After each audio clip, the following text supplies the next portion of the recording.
اردو ہے میرا نام، اردو ہے میرا نام، مصروں کی پہلی میں میر کی ہمراز غالب کی سہیلی، اردو ہے میرا نام۔ السلام علیکم ورحمۃ اللہ وبرکاتہ۔ آپ دیکھ رہے ہیں آپ کا اپنا پسندیدہ چینل اردو لٹریچر۔ آپ سبھی کا اپنی پسندیدہ چینل اردو لٹریچر پر خیر مقدم ہے۔ پیش خدمت ہے افسانہ روشنی۔ پہلا حصہ۔ ICS پاس کر کے ہندوستان آیا۔ مجھے صوبہ جات متحدہ کے کوہستانی علاقے میں ایک سب ڈویژن کا چارج ملا۔ مجھے شکار کا بہت شوق تھا اور کوہستانی علاقے میں شکار کی کیا کمی۔ میری دلی مراد برائی ایک پہاڑ کے دامن میں میرا بنگلہ تھا۔ بنگلے پر کچہری کر لیا تھا۔ اگر کوئی شکایت تھی تو یہ کہ سوسائٹی نہ تھی، اس لیے شیر و شکار اور اخبارات و رسائل سے اس کمی کو پورا کرتا تھا۔ امریکہ اور یورپ کے کئی رسالے آتے تھے۔ ان کے مضامین کی شگفتگی اور جدت اور خیال آرائی کے مقابلے میں ہندوستانی اخبار اور رسالے بھلا کیا جچتے۔ سوچتا تھا وہ دن کب آئے گا کہ ہمارے یہاں بھی ایسے شاندار رسالے نکلیں گے۔ بہار کا موسم تھا، فاگن کا مہینہ۔ میں دورے پر نکلا اور کندھوار کے تھانے کا معائنہ کر کے گجن پور کے تھانے کو چلا۔ کوئی 18 میل کی مسافت تھی مگر منظر نہایت سہانا۔ دھوپ میں کسی قدر تیزی تھی مگر ناخوشگوار نہیں۔ ہوا میں بھینی بھینی خوشبو تھی۔ آم کے درختوں میں بور آ گئے تھے اور کوئل کوکنے لگی تھی۔ کندھے پر بندوق رکھ لی تھی کہ کوئی شکار مل جائے تو لیتا چلوں۔ کچھ اپنی حفاظت کا بھی خیال تھا کیونکہ ان دنوں جا بجا ڈاکے پڑ رہے تھے۔ میں نے گھوڑے کی گردن سہلائی اور کہا، چلو بیٹا چلو۔ 2.5-3 گھنٹے کی دوڑ ہے، شام ہوتے ہی گجن پور پہنچ جائیں گے۔ ساتھ کے ملازم پہلے ہی روانہ کر دیے گئے تھے۔ جا بجا کاشتکار کھیتوں میں کام کرتے نظر آتے تھے۔ رابی کی فصل تیار ہو چکی تھی۔ اوک اور خربوزے کے لیے زمین تیار کی جا رہی تھی۔ ذرا ذرا سے مجرے تھے، وہی بابا آدم کے زمانے کی بوشیدہ حل، وہی افسوسناک جہالت، وہی شرمناک نیم برہنگی۔ اس قوم کا خدا ہی حافظ ہے۔ گورنمنٹ لاکھوں روپے زراعتی اسلحوں پر صرف کرتی تھی۔ نئی نئی تحقیقاتیں اور ایجادیں ہوتی تھیں۔ ڈائریکٹر، انسپکٹر سب موجود اور حالات میں کوئی اصلاح، کوئی تغیر نہیں۔ مغرب میں تعلیم کا طوفان بے تمیزی برپا ہے۔ یہاں مدرسوں میں کتے لوٹتے ہیں۔ جب مدرسے پہنچ جاتا ہوں تو مدرس کو کھاٹ پر نیم غنودگی کی حالت میں لیٹے پاتا ہوں۔ بڑی دعا دوش سے 10-20 لڑکے جوڑے جاتے ہیں۔ جس قوم پر جمود نے اس حد تک قبضہ کر لیا ہو اس کا مستقبل انتہا درجہ مایوس کن ہے۔ اچھے تعلیم یافتہ آدمیوں کو سلف کی یاد میں آنسو بہاتے دیکھتا ہوں۔ مانا کہ ایشیا کے جزائر میں آرین مبلغوں نے مذہب کی روح پھونکی تھی۔ یہ بھی مان لیا کہ کسی زمانے میں آسٹریلیا بھی آرین تہذیب کا ممنون تھا، لیکن اس سلف پروری سے کیا حاصل؟ آج تو مغرب دنیا کا مشعل ہدایت ہے۔ ننھا سے انگلینڈ نصف کرہ زمین پر حاوی ہے اپنی صنعت و حرفت کی بدولت۔ بے شک مغرب نے دنیا کو ایک نیا پیغام عمل عطا کیا اور جس قوم میں اس پیغام پر عمل کرنے کی قوت نہیں ہے اس کا مستقبل تاریک ہے۔ جہاں آج بھی نیم برہنہ گوشہ نشین فقیروں کی عظمت کے راگ الاپے جاتے ہیں، جہاں آج بھی شجر و حجر کی عبادت ہوتی ہے، جہاں آج بھی زندگی کے ہر شعبے میں مذہب گھسا ہوا ہے، اگر اس کی یہ حالت ہے تو تعجب کا مقام نہیں۔ میں انہی تصورات میں ڈوبا ہوا چلا جا رہا تھا۔ دفتر ٹھنڈی ہوا کا ایک جھونکا جسم میں لگا تو میں نے سر اوپر اٹھایا۔ مشرق کی جانب سے منظر گرد آلود ہو رہا تھا۔ افق گرد و غبار کے پردے میں چھپ گیا تھا۔ آندھی کی علامت تھی۔ میں نے گھوڑے کو تیز کیا مگر لمحہ لمحہ غبار کا پردہ وسیع و بسیط ہوتا جاتا تھا۔ میرا راستہ بھی مشرق ہی کی جانب تھا۔ گویا میں یک و تنہا طوفان کا مقابلہ کرنے دوڑا جا رہا تھا۔ ہوا تیز ہو گئی اور پردہ غبار سر پر آ پہنچا اور دفتر میں گرد کے سمندر میں ڈوب گیا۔ ہوا اتنی تند کہ کئی بار میں گھوڑے سے گرتے گرتے بچا۔ اور سرسراہٹ اور گھڑگھڑاہٹ تک تھی کہ الامان گویا فطرت نے آندھی میں طوفان کی روح ڈال دی۔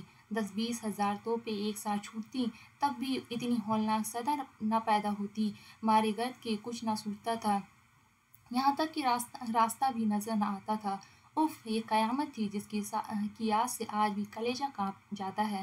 میں گھوڑے کی گردن سے چمٹ گیا، اس کے بالوں میں منہ چھپا لیا۔ سنگریزے گرد کے ساتھ اڑ کر منہ پر اس طرح لگتے تھے जैसे कोई कंकड़ियों को पिचकारी में भर कर मार रहा हो। एक अजीब दहशत मुझ पर मुसल्लत हो गई। किसी दरख्त के उखड़ने की आवाज़ कानों में आ जाती तो पेट में मेरी आंतें तक सिमट जाती।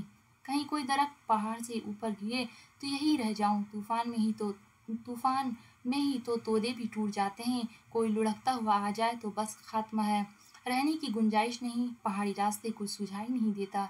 एक कदम दाएं बाएं जाऊं तो 1000 फीट गहरे खड्डे में पहुंच जाऊं। अजीब हैजान में मुब्तला था। कहीं शाम तक तूफान जारी रहा तो मौत ही है। रात को कोई दरिंदा आकर सफाया कर देगा। दिल पर बेख्तियार वक़्त का गलबा मौत भी आई तो इस हालत में कैलाश का भी पता न चलेगा।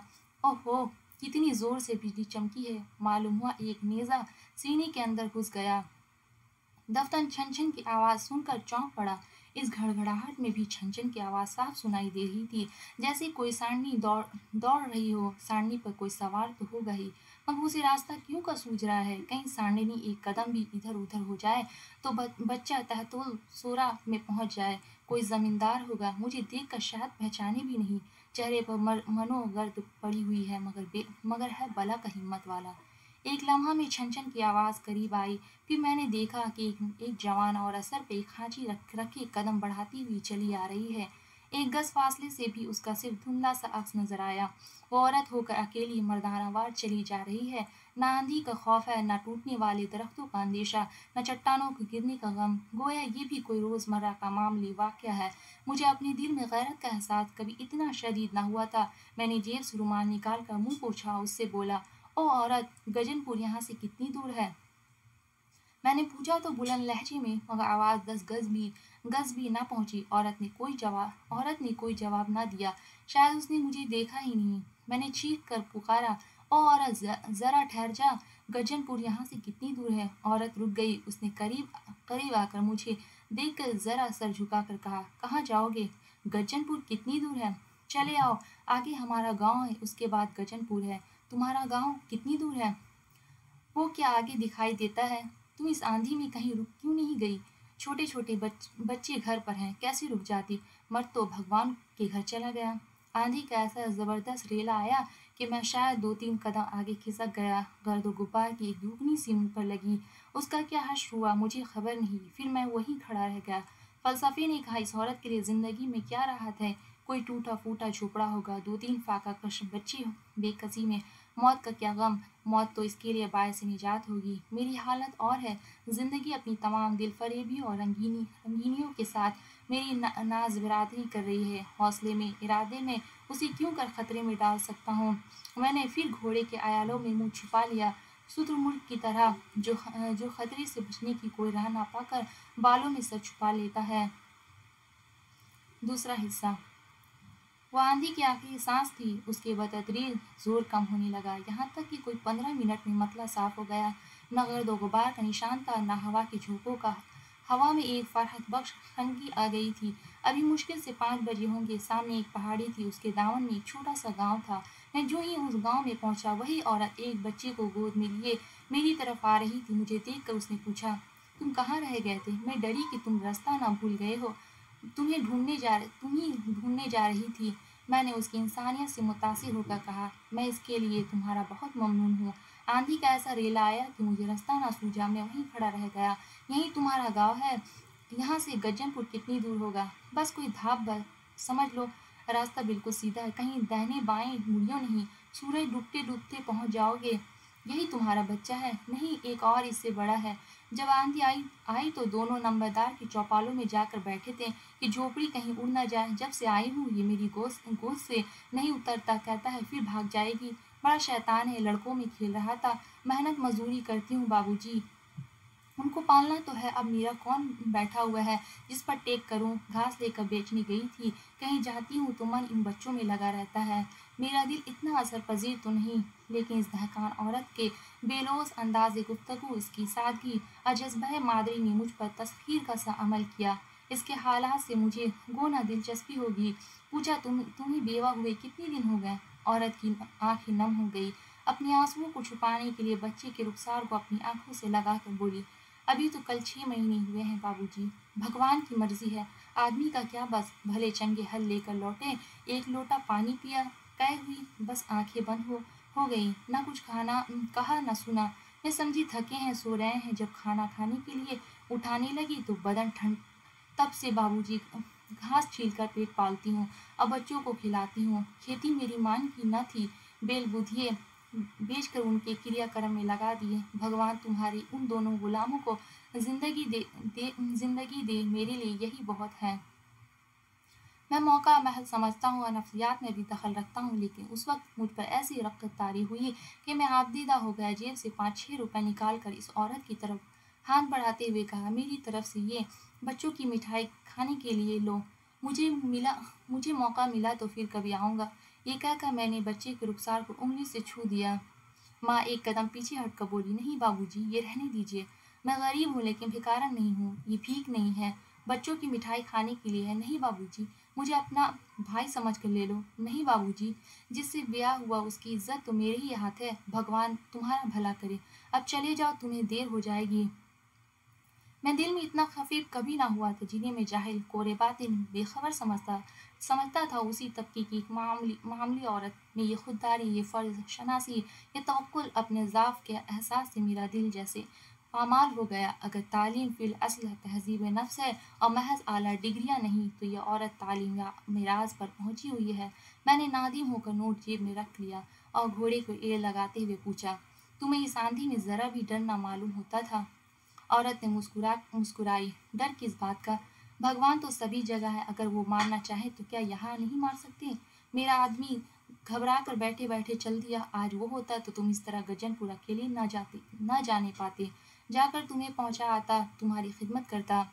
घोड़ा उड़ा जा रहा था, मेरा दिल इससे ज़्यादा तेज़ी से उड़ रहा था जैसे कोई मुफलिस सोने का डाला पाकर दिल में एक तरह की परवास का एहसास करता है। वही हालत मेरी थी। उस दहकान औरत ने मुझे वो तालीम दी जो फ़लसफ़ा माबाद अल-तबियात के दफ्तर से भी ना हासिल हुई थी। मैं उस मुफलिस की तरह उस सोने के डल्ले को गरा में बांधता हुआ एक गैर मुतरक़बा नेमत के गुरूर से मसरूर, इस अंदेशे से खाइफ कि कहीं ये असर दिल से मिट ना जाए, उड़ा चला जा रहा था। बस यही फिक्र थी कि इस पारा को दिल के किसी गोशे में छुपा लूँ, जहाँ किसी हरीस की उस पर निगाह न पड़े। तीसरा हिस्सा। गजनपुर अभी 5 मील से कम न था। रास्ता निहायत पेचीदा, पेड़ बेबर्ग व बार। घोड़े को रोकना पड़ा। तेजी में जान का खतरा था। आहिस्ता संभलता हुआ चला जाता था कि आसमान से अब्र घिर आया। कुछ तो पहले ही छाया हुआ था, पर अब उसने एक अजीब सूरत इख्तियार कर ली। बर्फ की चमक और रात की गर्ज शुरू हुई। फिर उफ़क़ के मशरिक़ की तरफ से जर्द रंग के एक अब्र की तह इस मटियाले रंग पर जर्द लेप करती हुई तेज़ी से ऊपर की जानिब दौड़ती नजर आई। मैं समझ गया, ओले हैं। फागुन के महीने में इस रंग के बादल और गरज की मुहिब घड़घड़ाहट ज़ालाबारी की अलामत है। घटा सर पर चढ़ती चली जाती थी। यकायक सामने एक कफ़े-दश्त मैदान आ गया, जिसके परले सिरे पर गज्जनपुर के ठाकुर दौराए का गल साफ नजर आ रहा था। कहीं किसी तरह की भी आड़ न थी, लेकिन मेरे दिल में मतलब कमजोरी न थी। ऐसा महसूस होता था कि मुझ पर किसी का साया है, जो मुझे हर आफत, हर गज़न से महफूज रखेगा।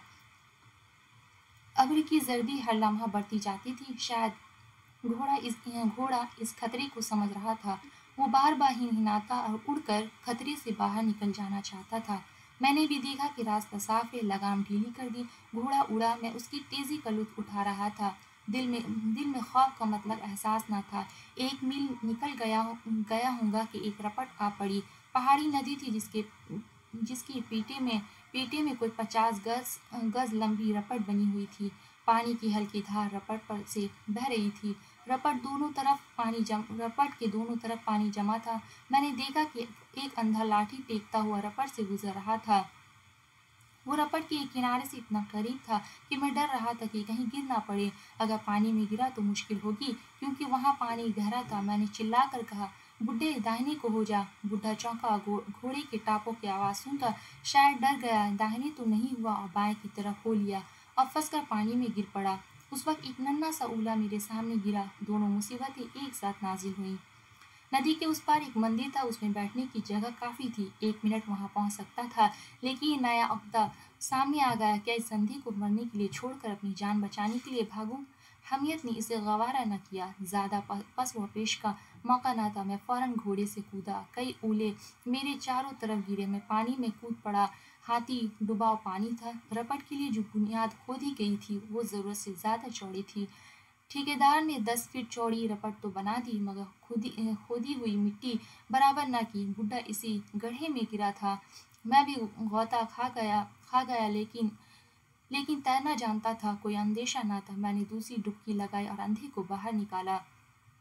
اتنی دیر میں وہ شیر پانی پی چکا تھا، جسم بے جان ہو رہا تھا، اس لیے بڑی مشکل سے باہر نکالا۔